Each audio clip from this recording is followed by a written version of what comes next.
जय जय श्री राधा रमण, जय जय नवल किशोर, जय गोपी चित चोर प्रभु,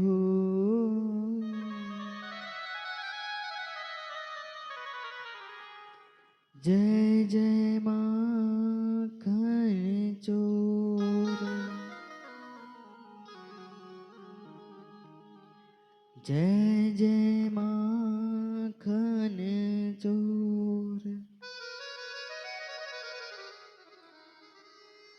राधे मेरी मात है, पिता मेरे घनश्याम,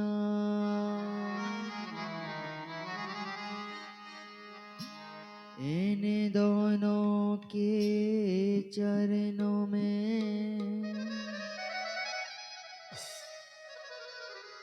मेरा कोटि कोटि प्रणाम।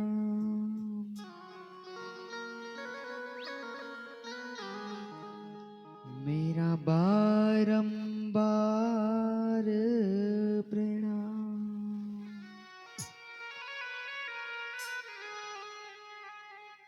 आए हो तो प्रेम से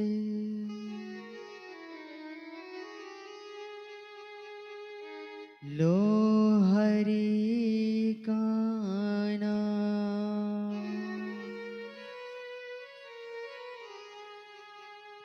सभी भक्तों को दास गोविंद की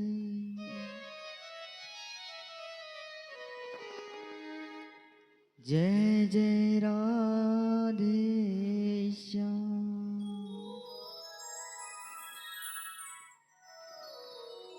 जय जय सीताराम।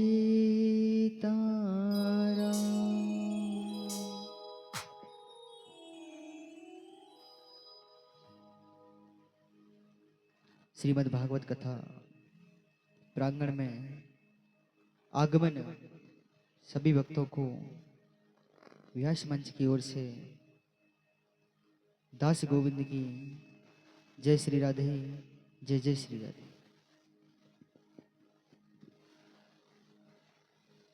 परम मंगल में परात्पर अखिलेश्वर अकारण करुणा वर्णालय भक्तवांछित कल्पतरु श्री तड़िंदुत विनिंदित पीतांबरधारी बाल कृष्ण लाल की वांगमय प्रतिमूर्ति श्रीमद् भागवत महापुराण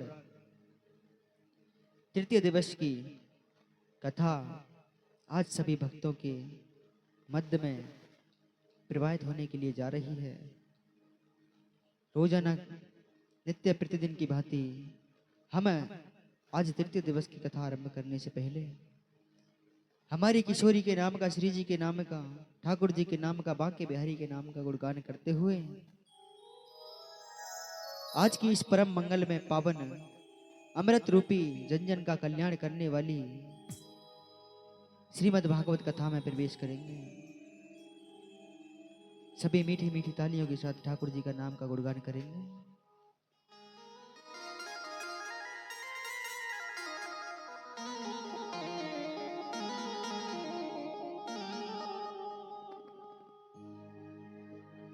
रानी सरकार की, बांके बिहारी लाल की।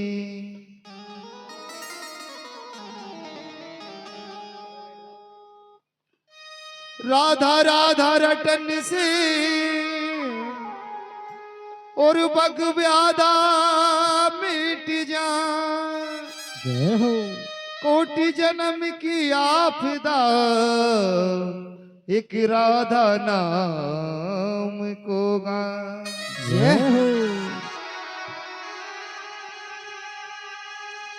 हो राधा रानी को, हमारी श्यामा प्यारी को,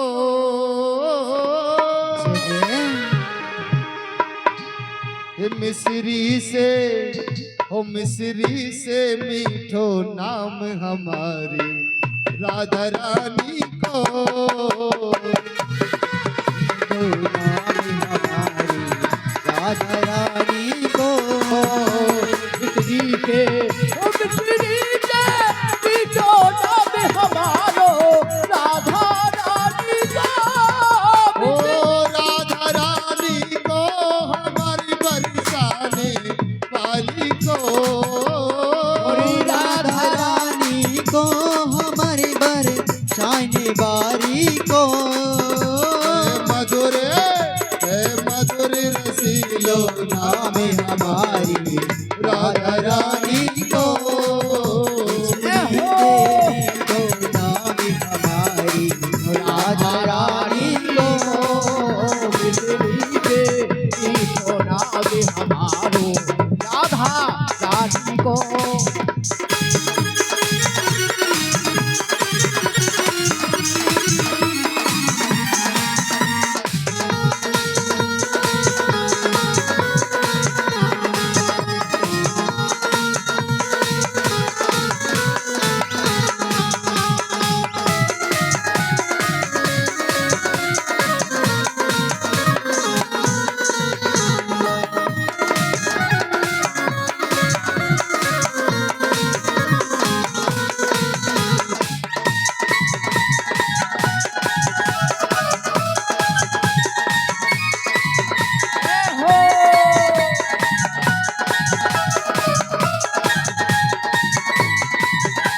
ओ राधा रानी को हमारी श्यामा प्यारी को। राधा रानी को हमारी श्यामा प्यारी को। मधुर रसीलो मधुर रसीलो नाम हमारी राधा रानी को। मधुर रसीलो नाम हमारो राधा रानी को। मिश्री के मीठो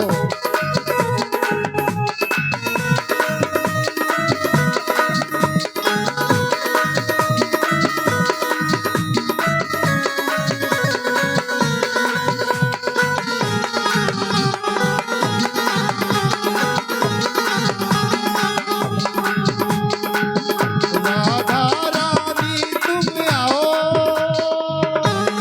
जय हो। बरसाने वाली आओ महफिल में रंग बरसाओ। गाए तेरा गुणगान भक्ति का तो दे दो दान। बरसाने वाली आओ तेरा नाम पुकारे आओ। गाए तेरा ही गुणगान तुझको खोजे ये संसार।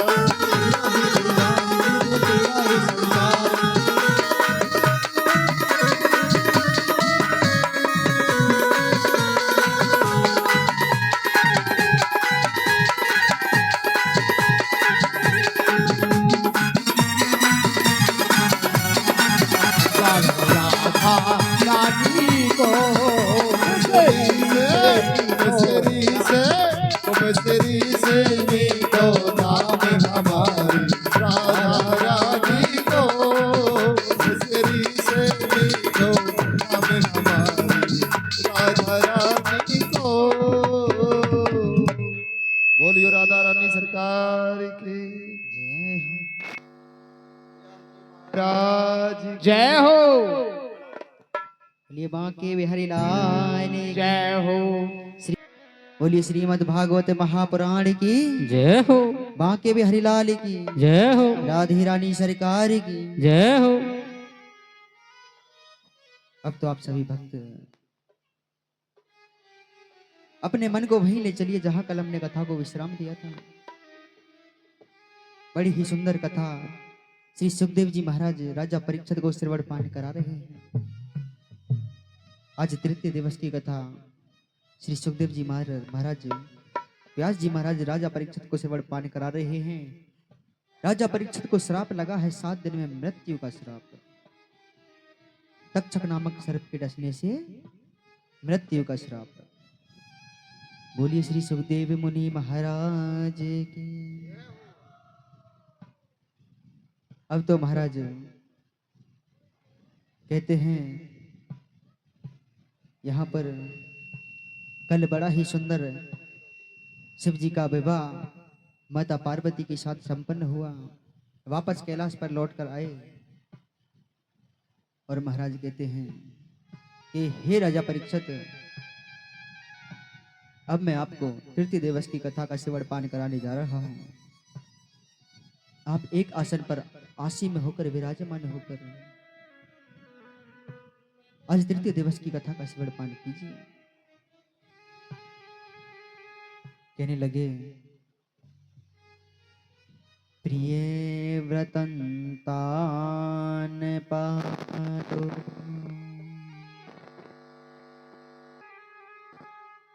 सतरूपा पाते सुतो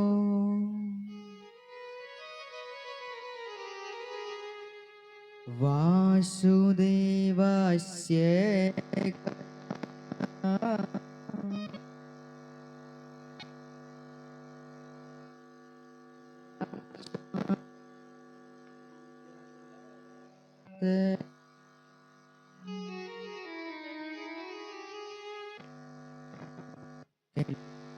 हे राजा परीक्षित,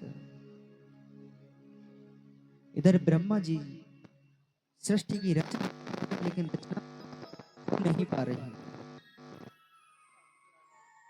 और जब रचना नहीं हो पा रही तो कहते हैं स्वयं मनु एक पुरुष की रचना की और अपने आधे अंग से शत्रुपा एक नारी की रचना की। दोनों की रचना की और महाराज कह दिया उनसे, जाओ जाकर तुम सृष्टि को आगे बढ़ाओ। अब तो महाराज के सुखदेव जी महाराज के हे राजा परीक्षित, यहाँ पर शत्रु और स्वयं सृष्टि की रचना करते हैं।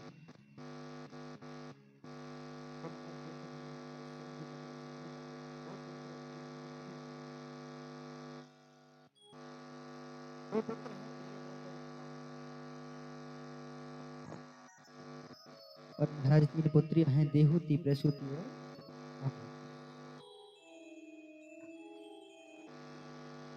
और तो महाराज कहते हैं बड़े पुत्र थे, उनका विवाह कराया गया और विवाह करा के उनको राज सिंहासन पर बैठाया गया। राज्य संभालने लगे तो उत्तमपाद का विवाह हुआ सुनीति नामक कन्या के साथ।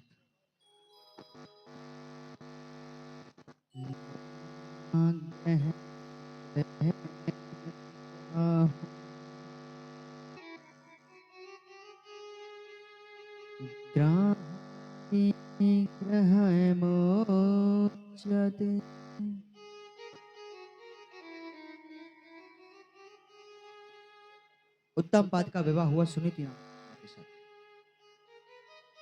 अब विवाह हुआ तो महाराज उनके कोई संतान नहीं। एक दिन राजा उत्तमपाद वन में गए, वन में विचरण करने के लिए, आखिर खेलने के लिए गए, तो वहां पर उन्होंने एक कन्या को देखा जिसका नाम था सुरुचि। एक सुरुचि नामक कन्या को देखा और राजा उस पर मोहित हो गए। जब राजा उस पर मोहित हो गए तो विवाह की इच्छा जागृत हुई राजा की, और विवाह की इच्छा जागृत हुई तो महाराज कहते हैं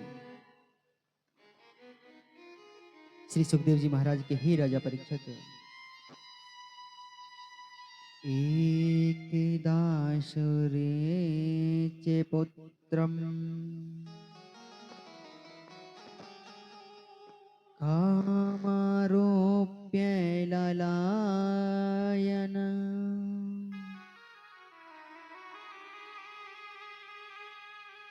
उत्तम नारुरोचन्त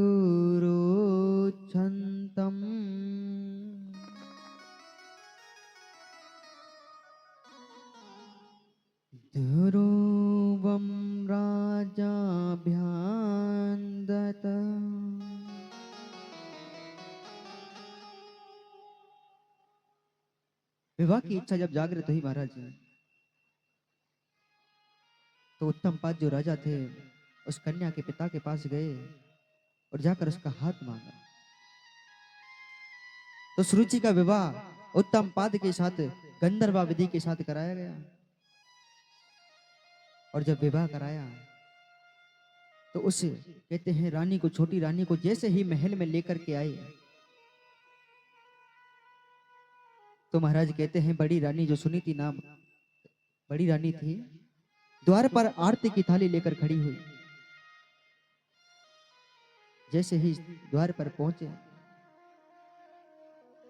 उत्तम पाद सुरुचि के साथ, तो कहते हैं महाराज जैसे ही सुरुचि ने देखा, उत्तम पाद राजा से पूछा, बोले स्वामी, बोले यह नारी कौन है?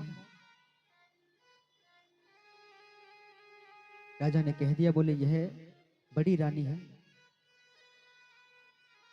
जैसे ही सुरुचि ने सुना बड़ी रानी है, सुरुचि कहने लगी, स्वामी अगर यह आपकी भार्या, आपकी पत्नी अगर इस महल में रहेगी तो मैं कदापि इस महल में नहीं आऊंगी। पहले आप इसको बाहर निकालिए, मैं तभी आपके महल में आऊंगी।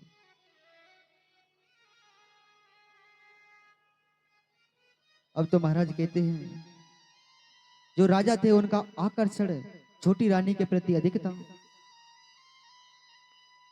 और अधिक आकर्षण छोटी रानी के प्रति था, तो महाराज उन्होंने बड़ी रानी को महल से निकाल दिया और सुनीति वन में जाकर एक कुटिया बनाकर उसमें इधर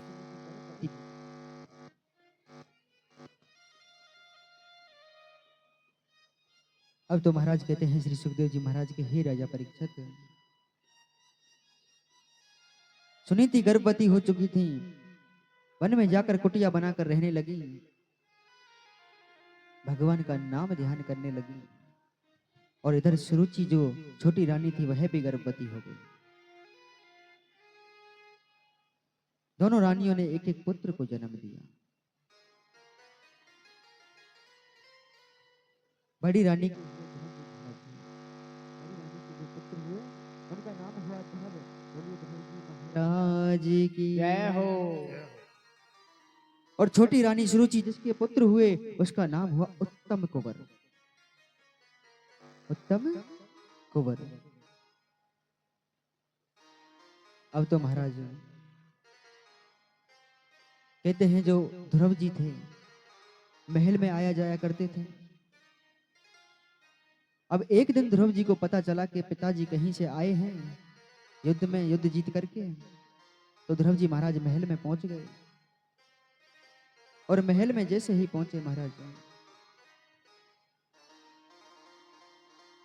तो कहते हैं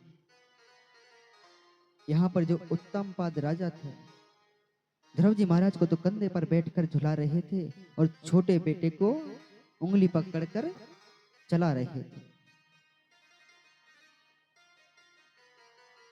अब यह दृश्य जब छोटी रानी ने देखा सुरुचि ने, तो क्रोध आया।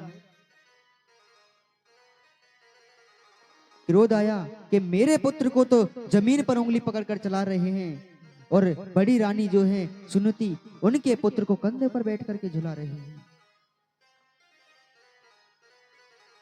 झट से गई सुरुचि और कहते हैं ध्रुव जी का हाथ पकड़कर कंधे से नीचे उतार दिया।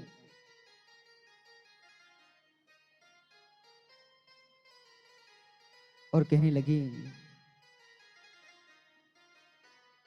बोले यह अधिकार तुम्हारा नहीं है ध्रुव, यह मेरे पुत्र का है। अगर यह अधिकार तुमको चाहिए तो तुमको मेरे गर्भ से जन्म लेना चाहिए था। महाराज को छोटे से बालक ध्रुव जी महाराज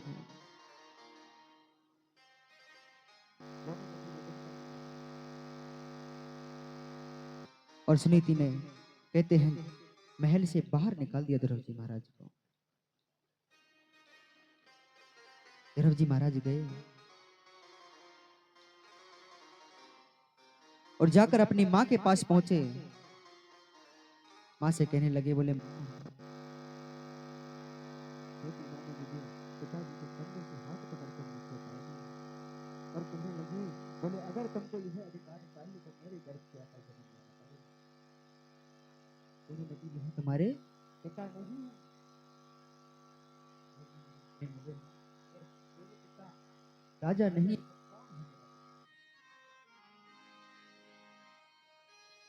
अब तो महाराज श्री सुखदेव जी महाराज कहते हैं कि हे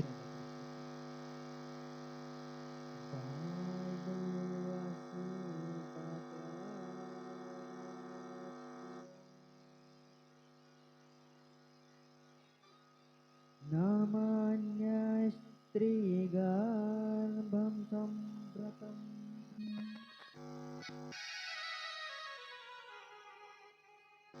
नूनं वेदे भवान् यस्य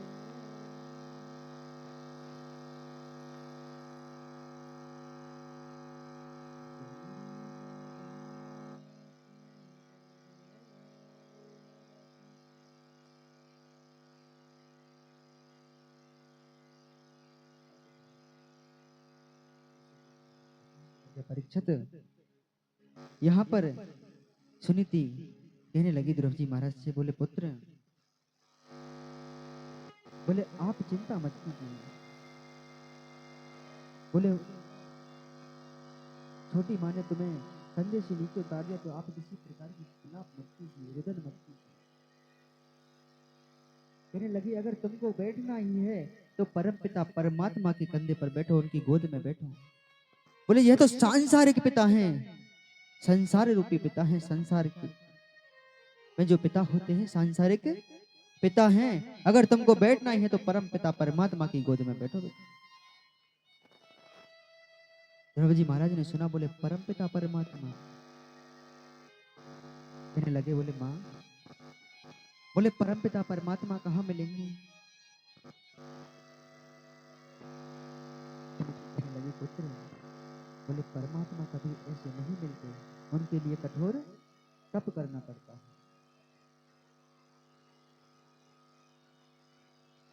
अब तो ध्रुव जी महाराज का मन व्याकुल हो गया, विचलित हो गया। कहने लगे, बोले माँ अब तो मुझे परम पिता परमात्मा की ही गोद में बैठना है, आप बताइए कहाँ मिलेंगे, किस प्रकार से मिलेंगे? सुनीति कहने लगी, पुत्र, बोले परमात्मा को अगर तुम्हें पाना है तो उसके लिए कठोर तपस्या करनी होगी। ध्रुव जी महाराज कहने लगे, बोले माँ जितनी भी कठोर तपस्या करनी पड़ेगी मैं करूंगा।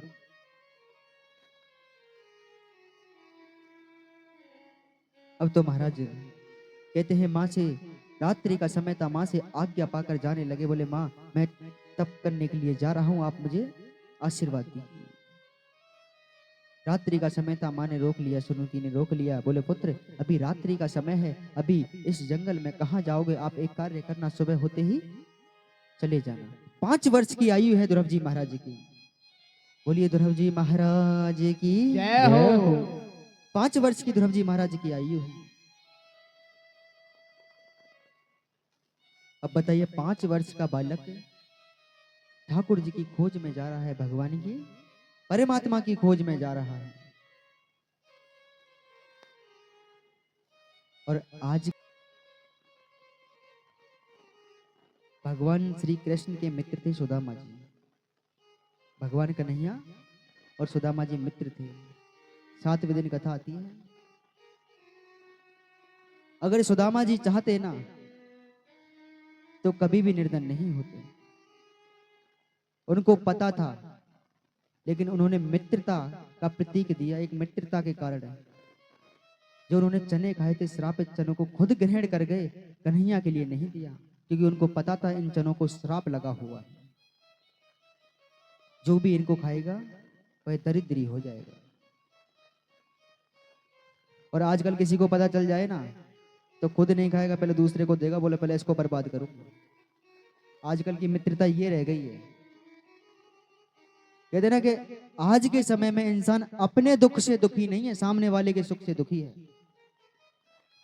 बोले अपने घर में रोज कलेश हो रहा है, उससे कोई दुख नहीं है हमको, सामने वाले घर में क्यों नहीं हो रहा वो होना चाहिए, उससे हमको दुख है।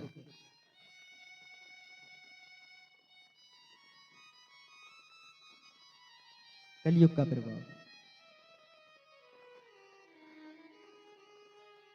बोलिए राधे रानी सरकार की जय हो।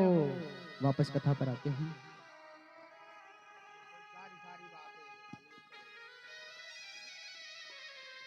अब तो महाराज कहते हैं श्री सुखदेव जी महाराज के, हे राजा परीक्षित, यहाँ पर ध्रुव जी महाराज की 5 वर्ष की आयु। अब माँ ने मना किया, बोले पुत्र अभी रात्रि का समय है, आप अभी मत जाओ, बोले सुबह होते ही चले जाना तप करने के लिए।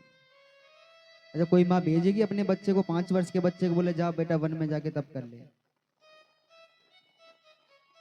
घर से बाहर ना भेजो। तप करना तो दूर की बात है।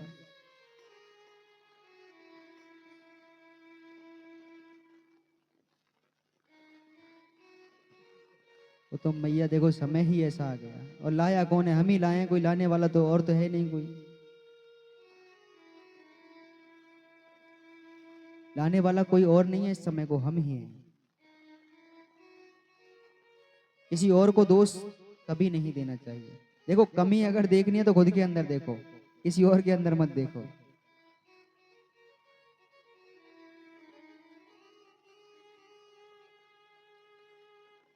अब तो महाराज कहते हैं ध्रुव जी महाराज को मना किया सुनीति ने, तो सुनीति तो सो गई, लेकिन ध्रुव जी महाराज का मन व्याकुल हो रहा है। अब उनसे रहा नहीं जा रहा, नींद नहीं आ रही। देव मैंने तो कभी कोई गुरु नहीं बनाया। नारद जी ने कहा, बोले तो इस प्रकार आपको परमात्मा नहीं मिल सकते।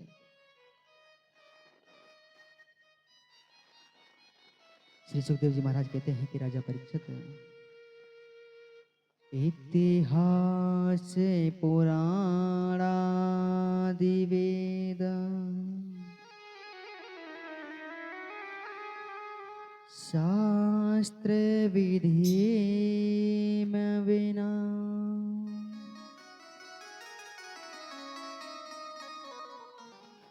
केवला हेतु की भक्ति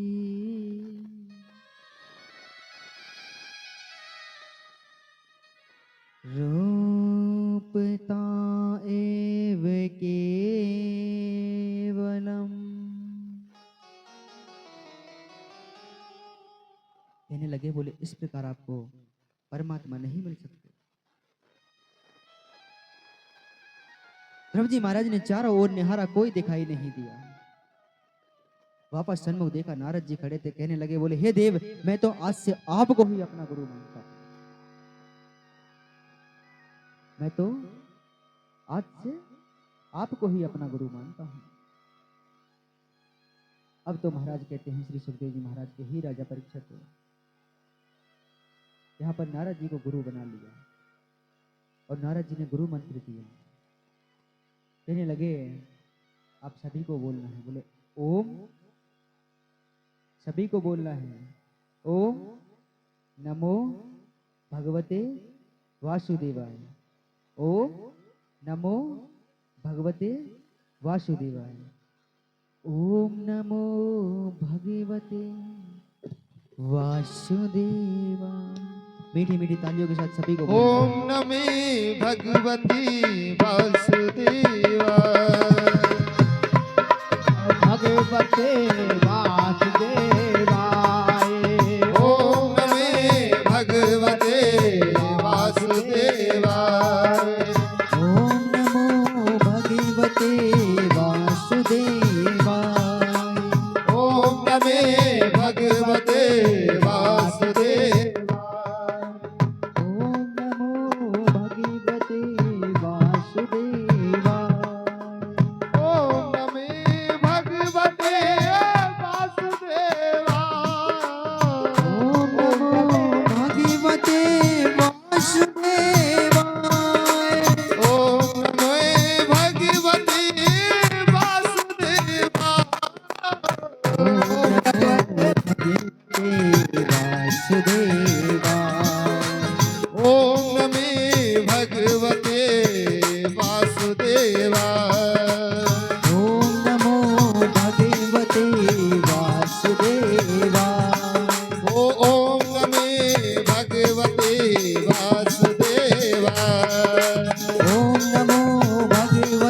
वासुदेवाय। ओम नमो भगवते वासुदेवाय। ओम नमो भगवते वासुदेवाय। ओम नमो भगवते वासुदेवाय। ओम नमे भगवते वासुदेवाय। बोलिए वसुदेव भगवान की। जय हो। बोलिए श्रीमद् भागवत महापुराण की जय हो। अब तो महाराज गुरु मंत्र दिया, बोले ओम नमो भगवते वासुदेवाय। और गुरु मंत्र दिया तो महाराज कहते हैं, ध्रुव जी महाराज तप करने लगे, गुरु मंत्र का जाप करने लगे। अब जब तप करने लगे तो कहते हैं महाराज समय व्यतीत हुआ। नारद जी ने कहा, बोले पुत्र ध्रुव एक कार्य कीजिए। ध्रुव जी महाराज ने अन्न त्याग दिया।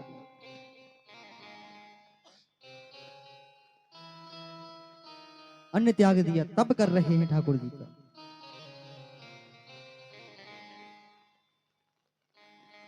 फिर नारद जी ने कहा, बोले पुत्र ध्रुव बोले जल को त्याग दीजिए। जल को भी त्याग दिया। अब तो महाराज श्री सुखदेव जी महाराज कहते हैं कि राजा परीक्षित त्रान्ते त्रान्ते प्राप्ते कापेथ बधिराशन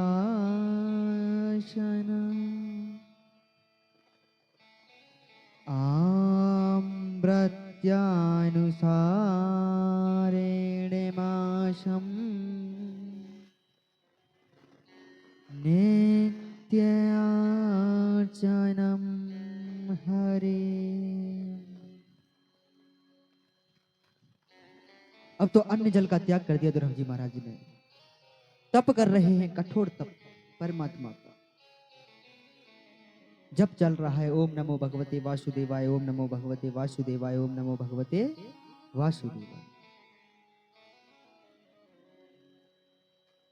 अब तो महाराज कहते हैं कठोर तप चल रहा था। नारद जी ने कहा, बोले पुत्र ध्रुव एक कार्य कीजिए, अपनी सांसों को रोक लीजिए। अब तो ध्रुव जी महाराज ने अपनी सांसों को रोक लिया।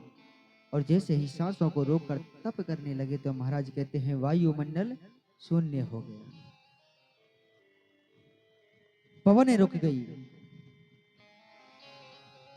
संतुलन बिगड़ने लगा, हड़कंप मच गया।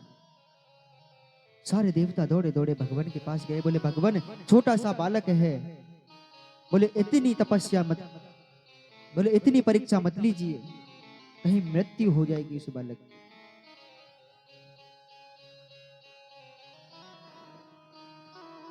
स्तुति करने लगे भगवान की सब देवता मिलकर के।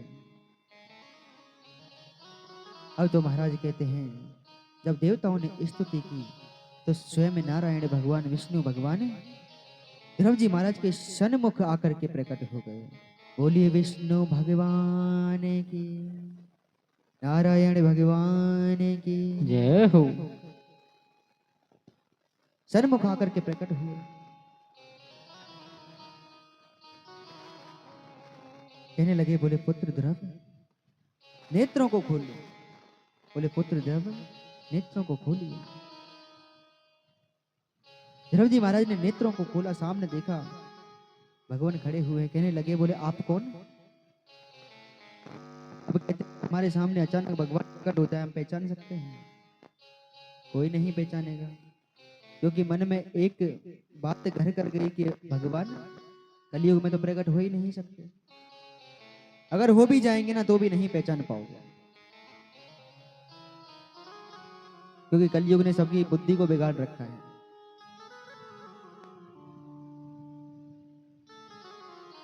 अगर हुए तो सब सोचेंगे बोले कोई स्वरूप बन के आया है ठाकुर जी का।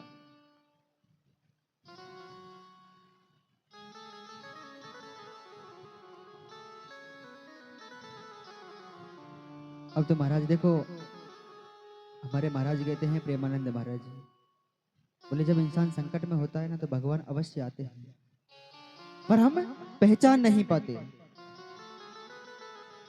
भगवान किस रूप में आते हैं। कहते हैं सबके संकट दूर करने आते हैं, पर हम कभी पहचान नहीं पाते। और आज भी आते हैं, देखो संकट होता है तो। पर एक बात अलग है कि हम ठाकुर जी को सबसे आखिरी में पुकारते हैं जब संकट होता है। कहते हैं जब सुख के दिन चल रहे होते हैं ना हमारे, तो कोई परमात्मा को याद नहीं करता। जैसे ही थोड़ा सा संकट आने लगता है ना, बोले भगवान, सब भगवान को ही कोस है, भगवान को ही गारी थे, बोले भगवान ही क्या करो तेरे। जब अच्छा होता है तो हमने किया है, और जब बुरा हुआ तो परमात्मा ने किया है।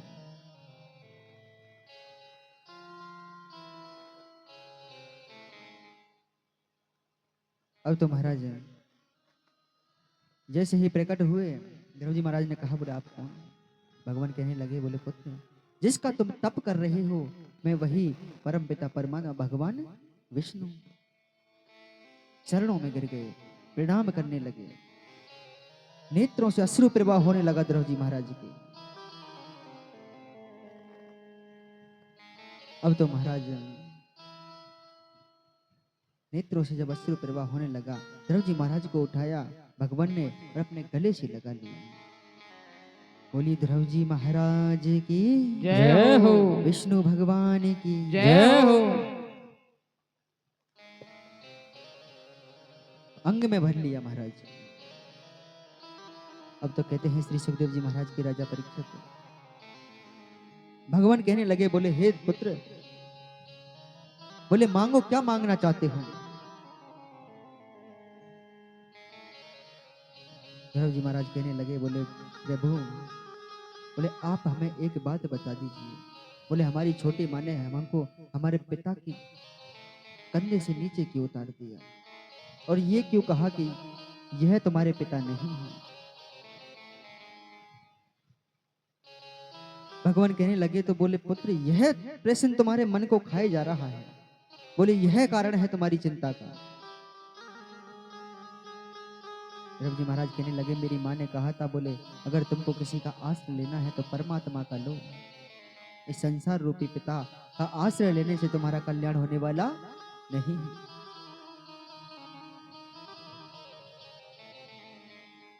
भगवान ने देखा छोटा सा बालक इतनी अच्छी बातें कर रहा है,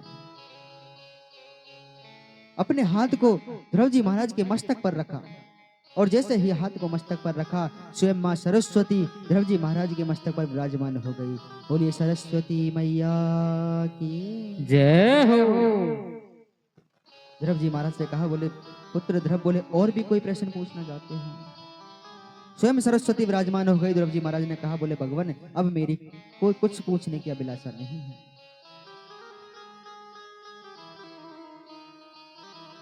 अब तो महाराज कहते हैं, यहाँ पर ध्रुव जी महाराज वापस लौट करके आए, विवाह हुआ, राज्य ध्रुव जी महाराज संभालने लगे, और कहते हैं 38,000 वर्षों तक ध्रुव जी महाराज ने राज किया। कितने वर्षों तक? 38,000 वर्षों तक राज संभाला। अब तो कहते हैं आगे चल के ध्रुव जी महाराज के वंश में अनेकों राजा हुए। राजा अंग हुए, और राजा अंग के हुए राजा बैन। अब तो राजा बैन कहते हैं महाराज ऐसे राजा हुए, बड़े ही पाखंडी राजा हुए। जैसे ही राजा बैन राज्य सिंहासन राज्य संभालने लगे, तो महाराज कहते हैं मंदिरों से मूर्तियों को तोड़वा दिया। कोई भी धर्म का कार्य नहीं होने देते।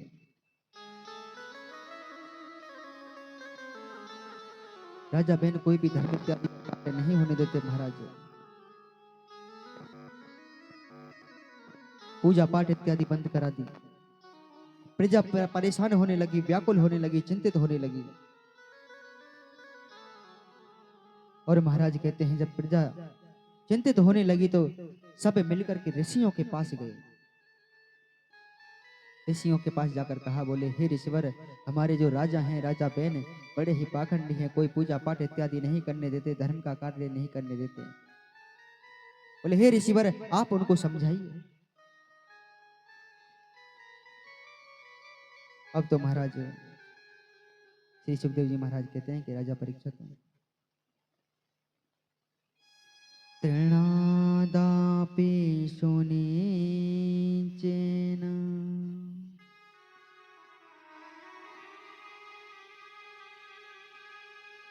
तरोरिव सहिष्णु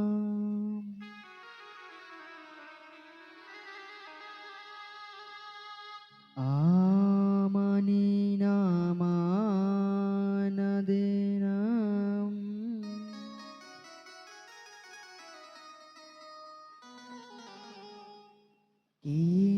कीर्तिनिया सदा हरि।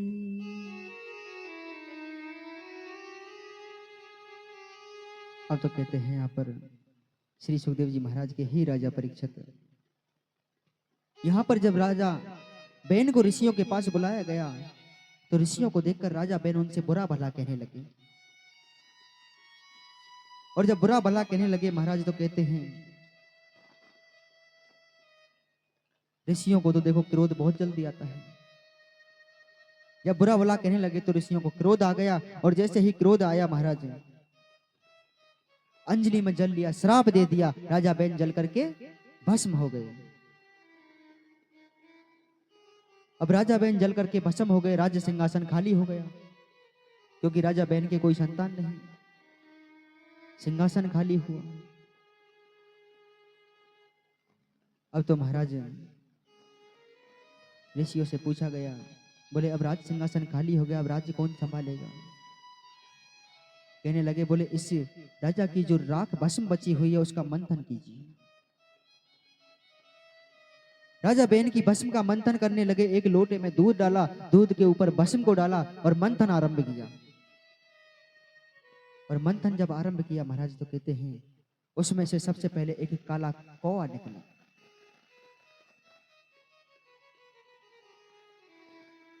प्रजा ने पूछा, बोले हे ऋषिवर, बोले यह क्या था?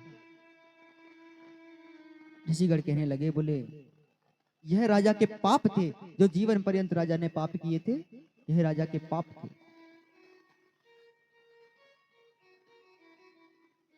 पुनः मंथन आरंभ किया गया और दोबारा जब मंथन हुआ तो महाराज कहते हैं श्री सुखदेव जी महाराज कि उसमें से एक दिव्य पुरुष निकला।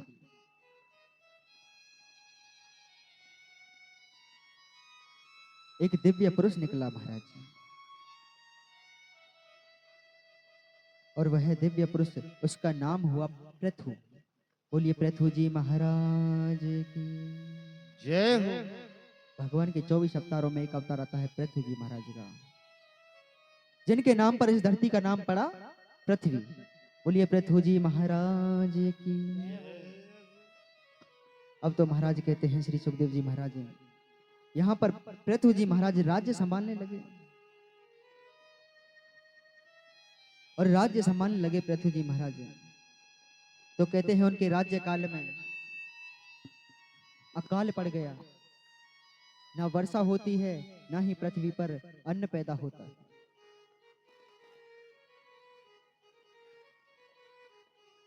अब तो महाराज कहते हैं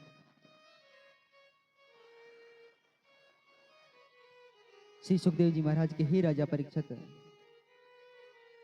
यहां पर जैसे ही पृथ्वी पर अकाल पड़ा तो पृथु जी महाराज को क्रोध आ गया,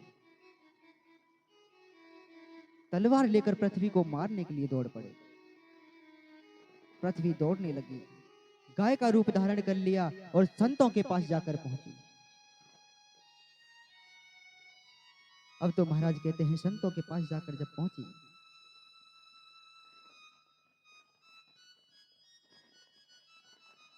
श्री सुखदेव जी महाराज कहते हैं कि राजा परीक्षित,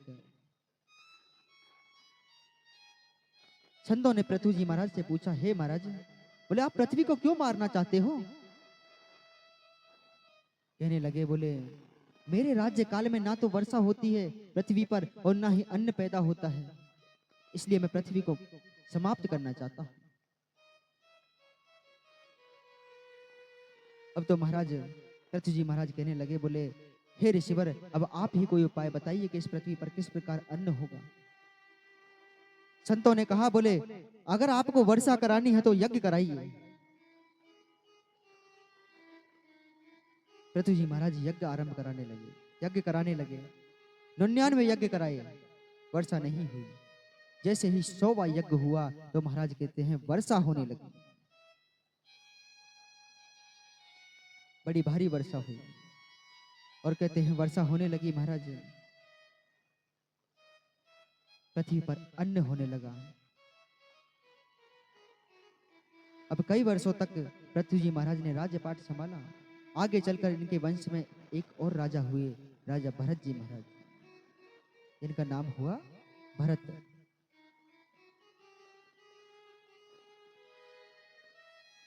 अब तो महाराज कहते हैं श्री सुखदेव जी महाराज के राजा परीक्षित भरत जी महाराज हुए। उन्होंने अपना राज्यपाट संभाला, विवाह हुआ और बच्चे जब बड़े हुए उनके, तो बच्चों को राज्यपाट सौंपकर भरत जी महाराज वन में तप करने के लिए चले गए। वन में तप करने लगे, एक कुटिया बनाई सुंदर सी और बड़ा ही सुंदर तप करने लगे वन में।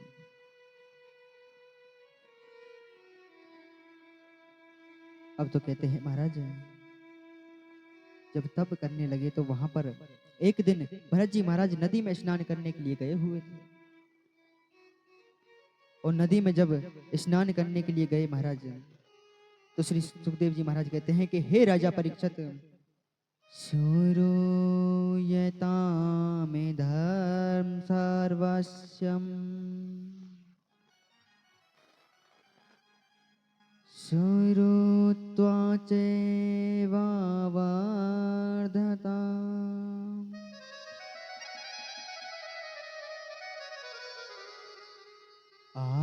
आत्मानां प्रतिकूलानि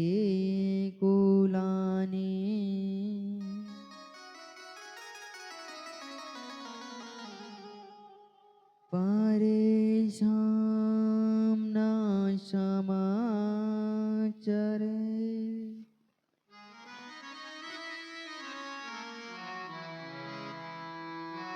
अब तो महाराज श्री सुखदेव जी महाराज कहने लगे कि हे राजा परीक्षित, यहाँ पर जैसे ही नदी में स्नान करने गए तो वहां उन्होंने एक दृश्य देखा कि एक मृगा, एक हिरणी जो कि गर्भवती थी, उसको मारने के लिए, शिकार बनाने के लिए उसके पीछे सिंह पड़ा हुआ था। वह हिरणी अपने प्राणों की रक्षा करने के लिए दौड़ रही थी और दौड़ते दौड़ते उसने जैसे ही नदी की छलांग लगाई नदी को पार करने के लिए, तो उस हिरणी का गर्भ विचलित हो गया। उस हिरणी का बालक नदी में गिर गया और वह हिरणी दूसरे किनारे पर जाकर उसकी मृत्यु हो गई। भरत जी महाराज ने यह दृश्य देखा और देखा तो महाराज उस बालक को अपने साथ लेकर कुटिया पर आ गए। कुटिया पर जब लेकर आए महाराज, तो कहते हैं उस